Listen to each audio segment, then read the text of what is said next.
السلام عليكم ورحمة الله وبركاته.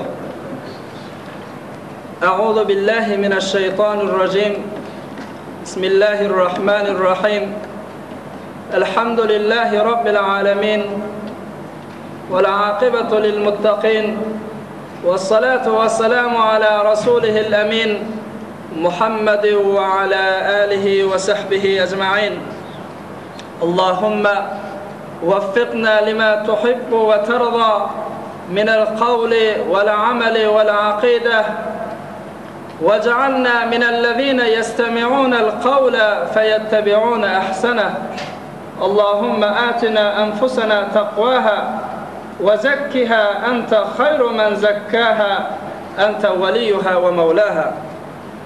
الله ذو الجلال بار سامدن اتيان طاعت عبادت درمدي وخيرات إحسانات درمدي وهذا بمبارك آيين تنا رزب آيين تنا تتيان أراد درمدي أخيان نماز درمدي وتمام اتيان تسابه درمدي اود آدمت درگاه الله قبول مقبول إلثم اود بلشنگ ديالا مبارك آيين تنا قد الله ذو الجلال اود آية الرجب شهر الله خداين آية پیغمبر مبارك حديثي بآية موردة عن النبي صلى الله عليه وسلم.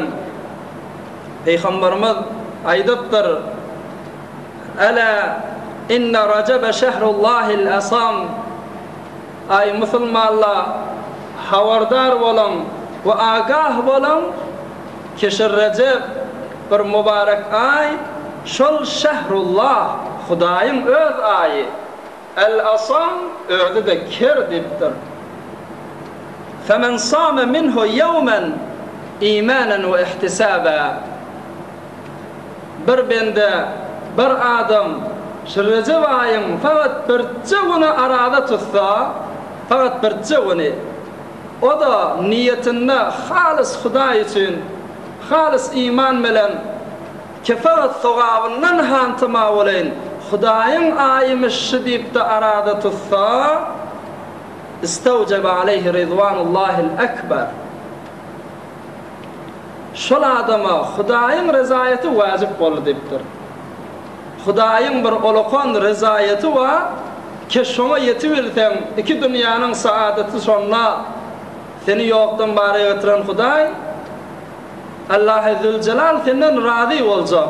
Şu rızayetine sen yetişecek, birçoğun arada tutma veren. Ve onun rızayetinde de iki dünya saadet sonra ve iki dünyada gönülmek, iki dünyada felah ve hemmemizin de isteyen maksudumuz şu rızayet mübarek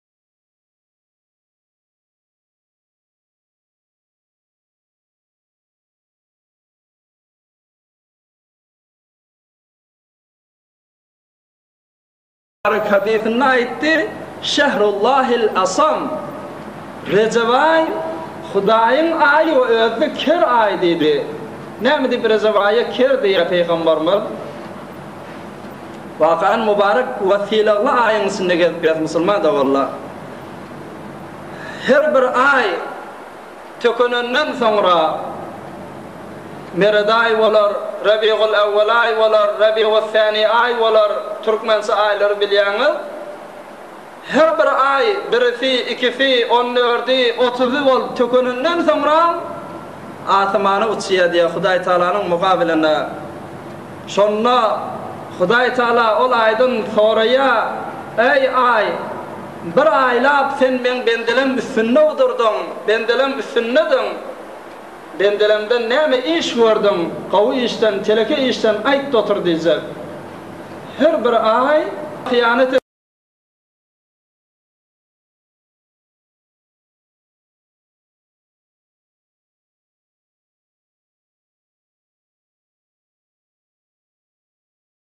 etti.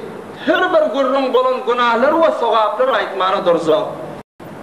Ama şu Recebay biri, ikisi, 15'i, 30'u tökününden sonra asmanı çıkanla Huday Teala bundan da soracak. Ey Recebay, aya seni filadılar mı? veya sana hıyanet ettiler diyenler eyvar Hudaya meni fiilediler deyip de fakat bizim sogabımızı aytsak diye. Günahdan hiç şart aytsak değil. Huday Teala diyecek ey Recevay hiç senin içinde bir günah eden yok mu diyecek.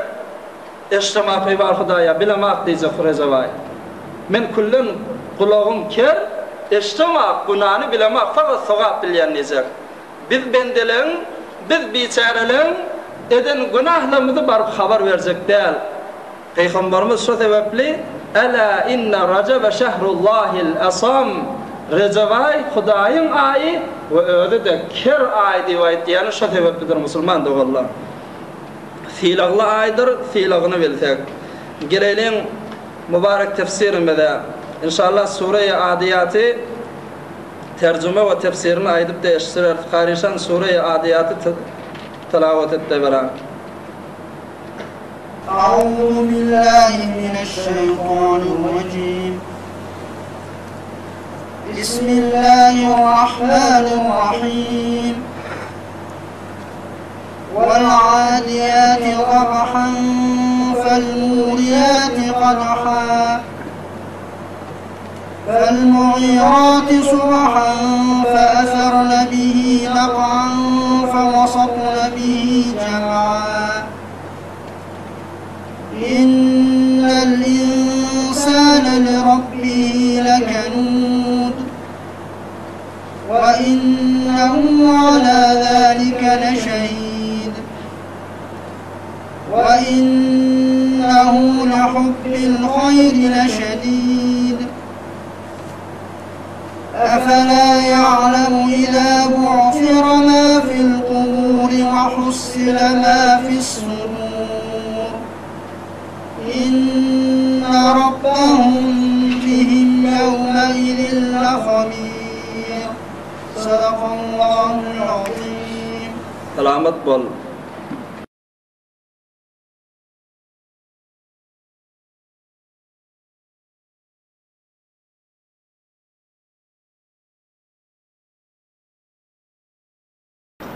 فالموريات قدحا ol bir atlar ki ayaklarından çomke katıdan daşı degelliği sebepli jarakka turyadı, ot turyadı.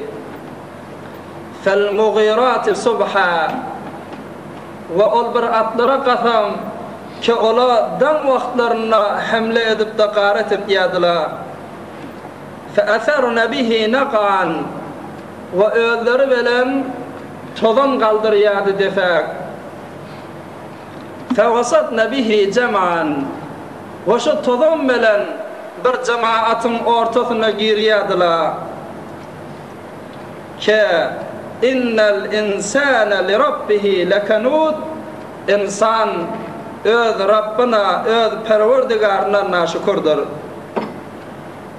İnşallah kalan ayetlerini inniki hafta tercüme ve tefsirini aydıp değiştirir. Yani şu evvelki ayetleri Müslüman da valla Huday Teala bir nesi atlı veren qasam isiptir ki insan öz Rabbına naşükürdüğüne. İnşallah on gurrunu inniki hafta koyayım.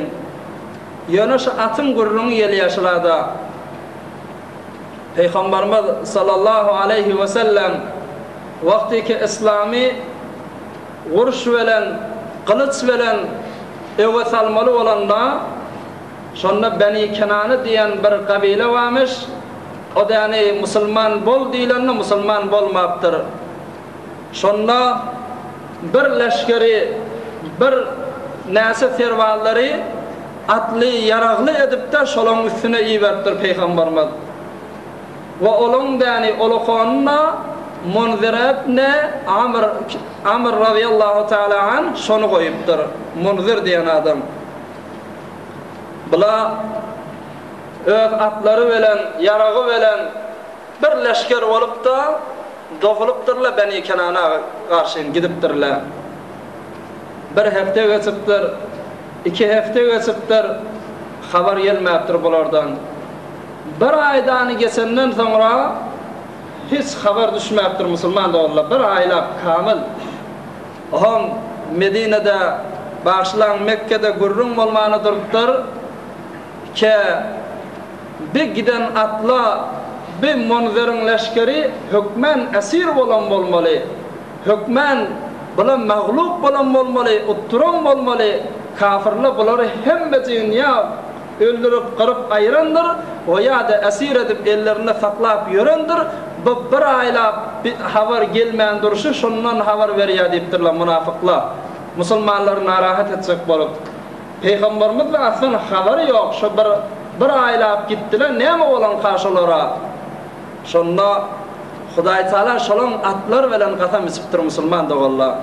Ola utturana, ola şikast diyana, belki hanizle vuruşup görüşü ve şikast verip görüşü ve nasaha kabilelere hamle edip görüşü deyip Hudaý Taala haber veripdir Kur'an'da. O şolun atı bilen qasam içipdir. Vel adiyati dabha, haşlap dem alıp katıdan dem alıp yani hatta şu haşlayışının sesi asmanı iştiliya ve şu atla bilen qasam içýän deyipdir Hudaý Taala ki ol atla fel muriyati qadha qatı çapıp barşına beter zarp bilen qatıdan ayagyny yere vurup barşına yerden jarap gala otla turýar deyipdir. Fel mughirati subha özleri de dam vakti ertir bilen hani hiç kim örlemeke kabile hamle etýärdiler, şonu qaret etýärdiler. Onda olan etýän işi fe'atharna bihi naqan, şu atla qatıdan ayaklarını yere vurup da yerden tozan kaldıryanmış defa. Şu tozan bilenle fevasatna bihi cem'an, şu tozan bilen bile şu cemaata barıp da näme diýen bilmäkäre ýöne tarafy kırıp da şikast berýänmişler şu atla. Hom münafıklar bu atla bilen şikast diýipdirler. Bular hatman esir bolandyrlar diýeni yalan, ola hanizle vuruşup ýa diýip de Hudaý Taala şonu haber vermek üçin şu ayetleri indiripdir musulman da wallah. Amma atın gurrunu geldi ve şun kitap, şu suranın tefsirinde de bir näçe kitaplar atın bir näçe meselelerini ve hadisleri getiripdirler ki şonu aýdyp değiştireýle musulman da wallah. Atın özü öňçek bir vahşi heýwanmış. Düzde gezegen, jengelle gezegen, adam görse kasagan heýwanmış. Evvelin insan ike, evvelin adam ike atı ehli edipdir. Atı igde edipdir. Türkmen ehliye igde diye. Hazreti İsmail Zebihullah ala nebiyina ve aleyhissalatu vesselam İbrahim Halilullah'ın oğlu İsmail aleyhisselam atı ehli edipdir, igde edipdir, perveriş veripdir. Aham Peygamberin eli bilen perverişdiği heyvan bolan soň katı bereketli heyvan bolupdyr musulman da wallah. Peygamberimizin mübarek hadisi el bereketu fi nawasil khayl, bereket atın däne alın saçında vardır, maňlaýynda vardır deyipdir Peygamberimiz. Veya başka owadan hadisler var ki el hayru ma'qudun fi nawasil khayl ila yawmil qiyamah. Hayır, bereket gawulup atın däne alın saçında bardır ta kıyamete sellenipdir. Son bir peygamberin däne igde eden ehli eden heýwany. Aham Peygamberimiz bir dersi berýär, at moratda gowy dikkat edin. At saklayan bolsa Peygamberimizin aýtýan sifarişatyny inşallah icra etsin. La taqussu nawasiyal khayl. Atın alın saçını qırpmaň deyipdir Peygamberimiz, küleltmäň. Ve atın boynunda da bir olakon qılla olup göfýän saçı vardır. Onu da qırqıp qyysgaltmaň. Ve atın goruğunu da qyysgaltmaň deyipdir. Sonki goruğu belena çiwin bolar, siňek bolar, bir näçe haşeratdan gorunma üçin özüne gerekdir. Ve boynundaki saçı da sowukda, qızgında gerektir, onu da qyysgaltmaň, küleltmäň. Ve manglayındaki saçını küleltmen fe inne fiha el bereke son keşon manglayındaki saçına bereket vardır deyiptir. Ayırman deyiptir Peygamberimiz. At saklayan adamla qav dikkat etsin. Ehl-i sünnette Hayatul Hayvanil Kubra diyen bir kitap var Müslüman da valla. Öyle de 2 cilt fakat hayvanatın içinde bolyan mufid gurrunlardan yazılıptır öyle. Şoň içinde at mawratda bir 2 tane sahaban owadan gurrun getiriyor. Qaw dikkat edin.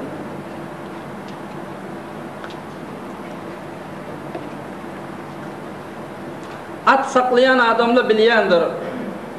Bir adam at alsa, at saklasa bazım şoň muhabbetine düşüyor.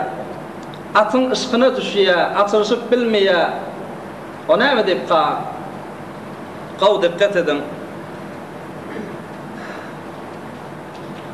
Peygamberimiz dünyadan geçenden sonra Mısır feth olanna şonda da yani Mısır'ın devrinde kan otluk yer varmış, merte yer varmış.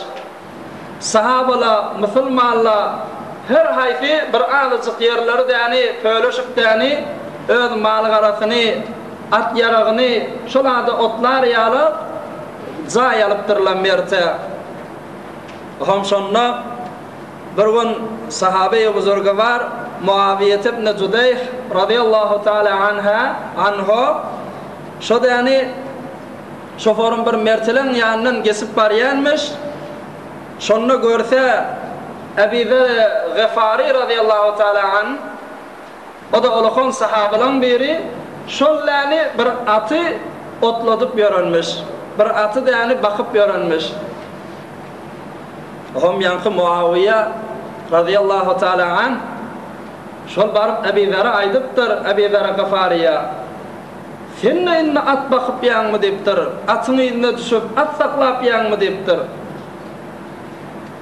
onna olaydıptır hava deyiptir hâzâ ferasun la arahu illa mustezâbet dua mena şu atımı bir duası kabul olan atlardan bilyenliptir. Şun atın duası var, şu at dua ediptir ve duası kabul oluptir ve men şeyler şun muhabbetim var, şuna ışkım var deyiptir. Hom Muaviyet ibn Cudeyh aydıptır ve atın da duası var mı deyiptir. Hi atta dua etdiyemi mege kabul olmar yali. Onna hava deyiptir. Her zaman ne olsun, her bir at olsun, şol giyci deyani dua et diye deyiptir, her at. Qaw dikkat edin. Rabbi, inneke sakhartani li ibni Adam. At, giycilikte dua et diye eyvar Hudaya. Men öňsek bir vahşi hayvanım. Hal iwiskim öl elimdedi, näme iwistem. Amma sen inni meni adam oğlanlarına beşere de yani musahhir edip koydun. Inni men ehli hayvan vallahi ve veled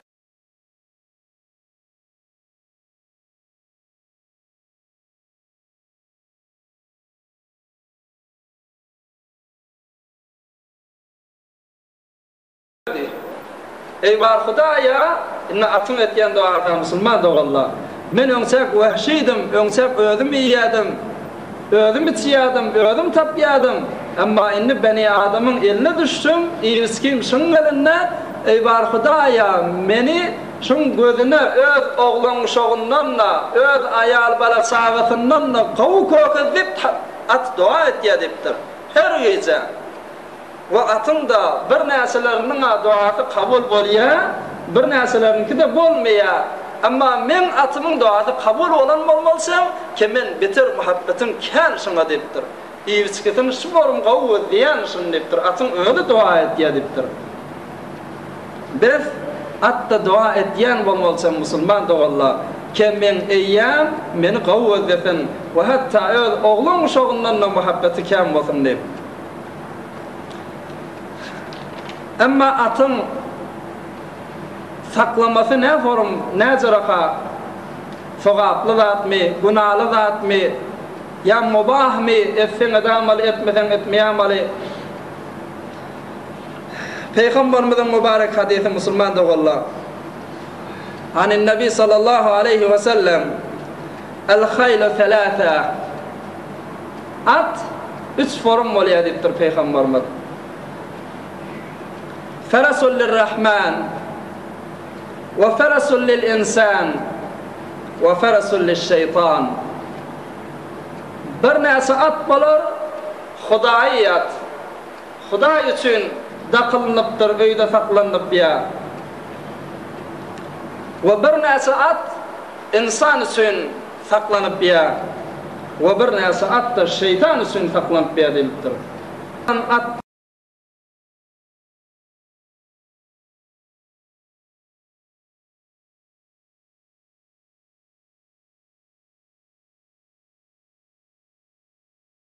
yani Ferasul lirrahman yani bir at ike Hudaýyň ýolunda dini İslam'a cihad etmek için daqıl koyulan at bolsa atlar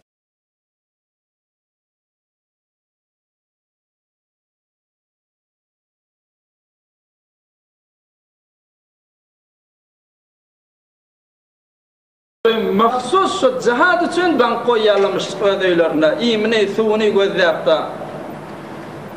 Ol atla beter sogaby ken şu form şon niyet bilen atı saklasan hatta onun iyen imi keferi hatta öz dahılı tanafi ve hatta onun fidiği teleri kıyamet gününe sen sogab terediğinde koyulacak ve sen sogabın ağıralacak diye.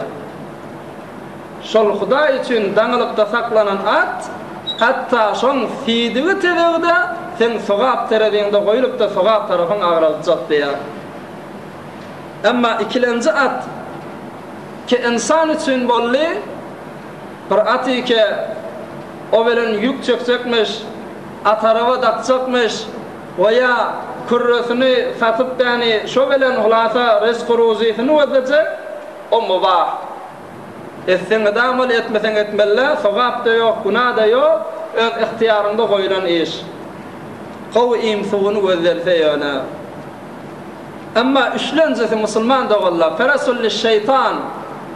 Şeytanın atı fellezî yuqamaru aleyh.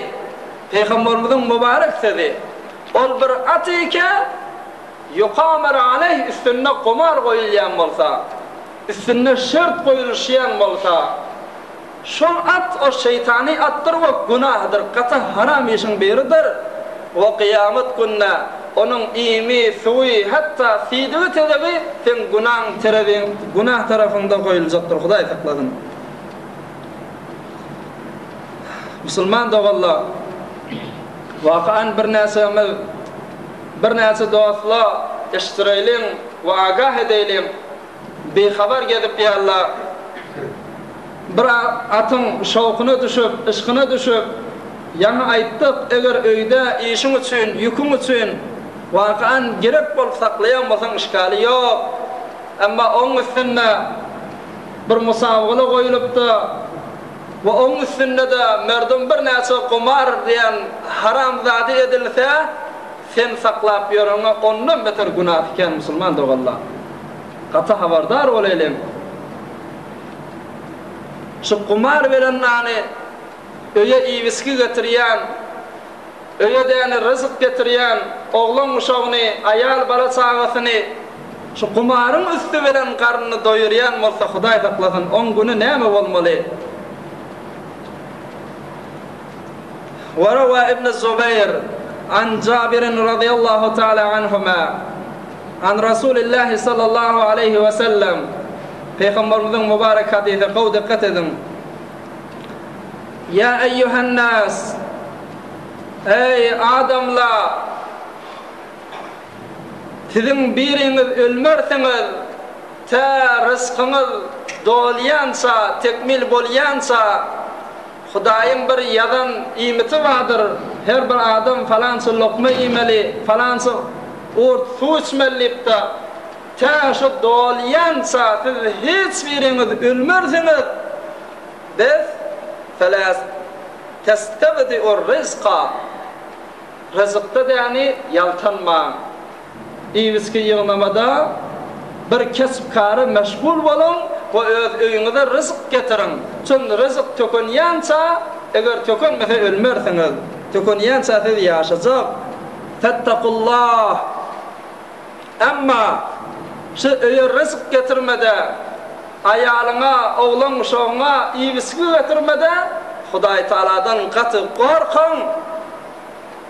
Ve ecmelu fi talabi. Ve şeýle işinde, kesbi karında hulasa näme ýollan sen rızık getirýän bolsaň, şonda däni ortamyanrak bolun. Beter deken çörmüşipde ibadatdan, namazından, jemaatdan galyp ýörmäň. Ve aslan işe gitmänide öýe horda goýmaň. Ýöne فَخُذُوا مَا حَلَّ لَكُمْ وَذَرُوا مَا حَرَّمَ اللّٰهِ Hudaýyň halal eden zady her bir şogul bolsun, her bir kasip bolsun, her bir ýoldan pul çykarma bolsun, şonu ýygnan. وَذَرُوا مَا حَرَّمَ اللّٰهِ Amma Hudaýyň haram diýen zady öz Kur'any bilen, Peýgamberimiziň mübarek dili bilen haram eden zadyndan gaçyň depdir Peýgamberimiz. Gumar da Hudaý Taalanyň haram eden olukun kasibiniň biri, olukun muameletynyň biri. İnnemel hamru vel meýsiru vel ansabu vel azlamu rijsun min ameliş şeytan. Sırahatan Kur'an ma. İnnemel hamr arak vel meýsir gumar bir näse zatla rijsun haram diýär Hudaý Taala. Min ameliş şeytan, şeytanyň amellerinden. Biz musulman dogalla gaty kasmal zatlarymyzyň biri bir moga birimiz mortakep bolamaly, mortakep bolan bolsakdyk basym öwürleýin ki gaty günahdy kendir. Ve hasa odaki jumgawynyň isinde bolýar. Beşler şu musabagatla jumga için jumgawy ne bolýar we kalaba musulman nipta imanın içinde yaşap yörünleyen bendele de şon izinle ýöne namazımgadan galyp öz olukon rukniyatynyň birinin galyp otyly musulman dogalla wakan olukon bir utanç, bir olukon şermendegi ki bir oglan üçün goýulan zat oýunlaýanyň beşler oglanyň bolýar. Şol oyuna güýmenjek dipde öz ibadatyňdan, öz olukon rukniyatyndan galma bidirip bir biýawraýçylykdyr musulman dogalla. Hudaý Taala şoň malynda da, mulkynda da, oglan şogunda da her sadyna bereket goýjak däldir. Eger şu işlere mortakep bolup gedip ýören bolsa. Hudaý Taala hemmämizi bunýalak tereke zatlardan daş etsin. We hemmämize iki dünýä saadet berip iki dünyada gönenmek ve iki dünyada felah versin. Hemmemiz bir elhamdülillah okuy verelim.